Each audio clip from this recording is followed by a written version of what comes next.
Communism. I tu sowiecka i wlast plus elektryfikacja i si strani. Loż. Raskajana da dosznu. Szastu. Satusz wienna prawdoj.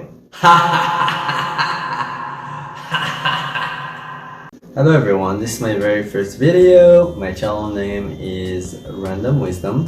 This video series is specifically about predictions that I'm making about the future that may or may not happen, but those are my predictions. And you guys can call me the Runways guy for now. A little disclaimer here, I'm not a communist nor a big fan in general of socialism.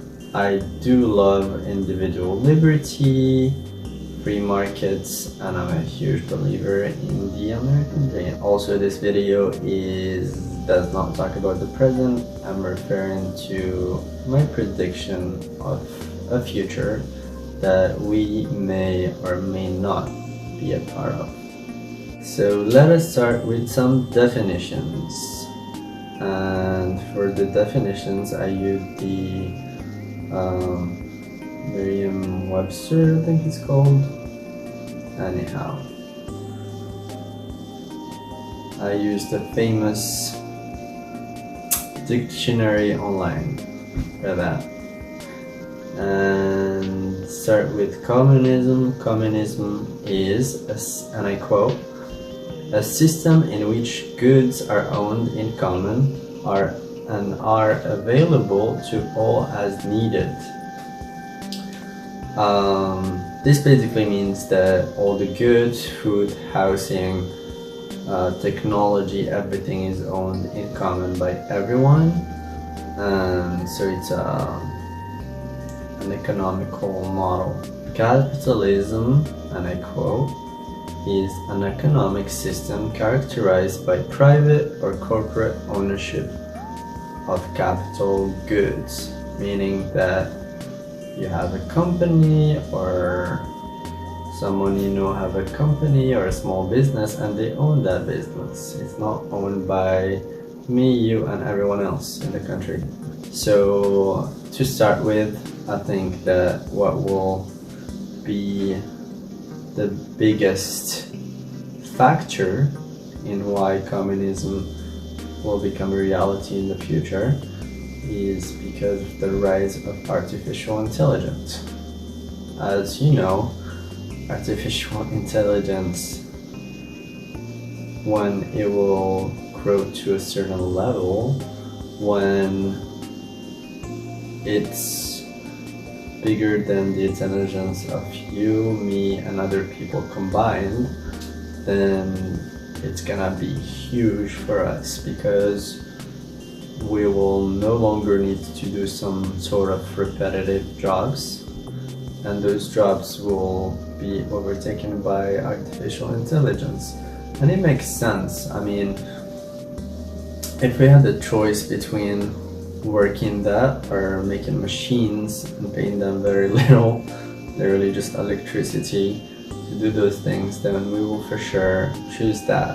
There's no question in my mind about it. The conclusion from that, if you will, is that we will lose the jobs. And this job loss is gonna be very disruptive to society in general. And we will watch how today's or most of today's job will disappear at some point. That said, the follow-up to that is that technology will take over production in society, and it will be very radical, but at the same time it will be kind of positive because we won't have to do really heavy tasks or jobs that are not considered, you know, kind of nice or great positions, and that will be good for us because this technology will mean that robotization can be endless. You know, you can hook up as many computers as you want, make them do whatever you want, and produce as many things as you want. Let's say organic produce, or certain appliance, or housing, or anything really. And this will mean the end of scarce resources. We won't ever have to deal with, oh yeah, there's a limit of the amount of organic apples we can have, or the amount of houses we can build, and or the time limit, or the scale, or anything. So scarcity will not become as big as a factor as it is now, and that will also contribute to communism. And the reason is because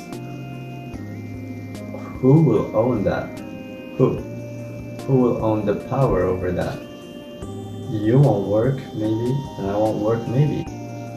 Now, the emphasis on the haves and have-nots will increase dramatically. If you are owner of these AI companies, and I don't want to be calling names because I may be censored by one of them, I don't know who that might be, but here's the point. A few people controlling tech and controlling what the production is, and so that's the issue that I found with capitalism right now. I mean, it's not necessarily capitalism right now, it's working great. Good economy, best in the world, you know, can't complain about that. But what I can try to predict in the future is that those tech companies, even if you break them up, they'll find a way to get control over us. And so here's a big example of that. Can you imagine Mark Zuckerberg becoming a godlike person, having so much data, having so much power around us? And I heard something like tech companies will be, or technology will be so advanced at some point that just the way you move your mouse, they'll be able to detect if you have a mental disorder or dementia. I think it was dementia. And it's just crazy to me to see how much power they may have over us, and we won't have much control about that. And that's capitalism, you know, the goods and the bads. But at some point I think that the bads will eventually exceed our love for it. Money will kind of be invisible, quick, you don't really see it, you don't. And also the government will subsidize us because we lost our jobs, because they make so much money out of those things. Those companies will just make a huge amount of money and we won't even have jobs. So the only way to regulate that is to take some of their money and give to people that can't even find a job, because there are no jobs actually. We will try to focus on health and happiness, because we won't necessarily have to worry if the government subsidizes us, then we won't even have to worry about getting a job or making enough money to pay for the bills. And we can really focus on happiness and health. So most of us will be able to not worry about money, you know, and we can instead worry about happiness or health. Not needing jobs or not needing humans will allow humans to do other things.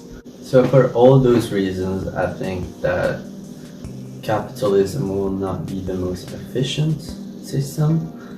and because it won't be the most efficient system for us, we'll have to move towards something else, and it's going to be a very different future.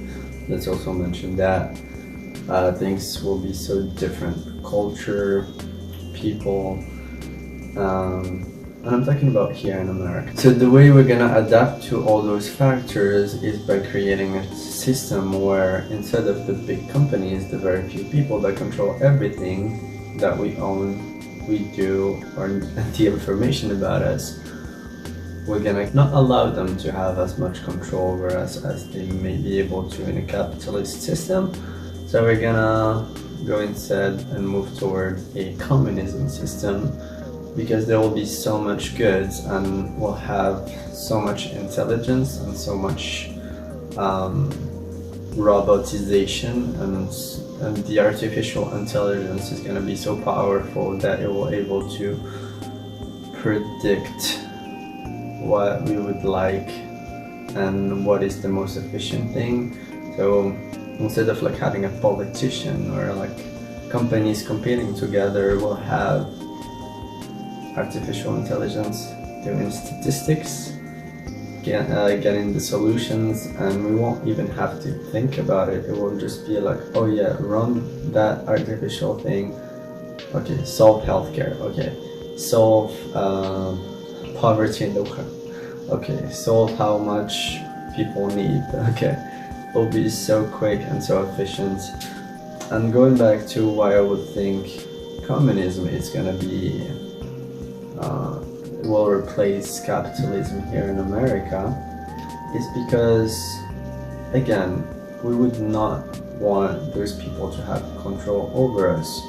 We want to have a playing field, and playing field, I mean, right now it's kind of a playing field with capitalism, not 100%, but in the future capitalism will fail because those companies will be so powerful and so established that we won't even dare competing with them. Nobody will ever compete with them because they'll have the intelligence and the power. And so that's why I believe communism is going to be in the future, to avoid the companies taking over our lives, taking control over things, even if we don't want to, and it's going to be really tough to control them. So the only way to do without them is to level the playing field by eliminating them and living in a society where we can focus on happiness without having to worry about goods. Because the reason why, and here's the thing, communism have failed miserably in the past, and the reason it failed is because there's no unlimited resources, and because there wasn't an artificial intelligence, and we still don't have it yet, don't get me wrong, but capitalism is still the best thing we have so far. Not 100%, not perfect, far from that, and I'm not trying to say that we all do well in capitalist societies. I'm just saying that we're kind of the richest country in the world. There's a reason to that, okay? It's not called communism, okay? And so communism is gonna solve those problems. It's not gonna be like the old communism. It's gonna be like a communism 2.0, like highly efficient, highly intelligent communism. So this basically brings me to an end to my video. I went over why I think communism will replace capitalism in this country if artificial intelligence is not ultimately controlled by the people. But I warn you people of the future, if you're watching me now, please make sure you have your freedom of thought, your freedom of expression. Your free speech should never be taken away or restricted in any way. And I think that's a very, very dangerous path, because this year with so many dictatorship. It goes from censoring movies to censoring voices to censoring opinions or censoring ideas, and then it will be a very dystopian future if that happens. So be careful of that, people of the future, please. You should have control over the machines. That's the key. And the machines need to work for everyone and not just a few people. So I'm done for now. I hope you liked my arguments, or you found them helpful, or you find that it brought to light a different opinion or something just to think about. So if you do like my videos, please like or subscribe so I know I can make more videos. Write down the topics of anything you want me to talk about, or any prediction you might have yourself, or how you think I can better my channel. So that said, thank you very much, and I hope to see you guys next time.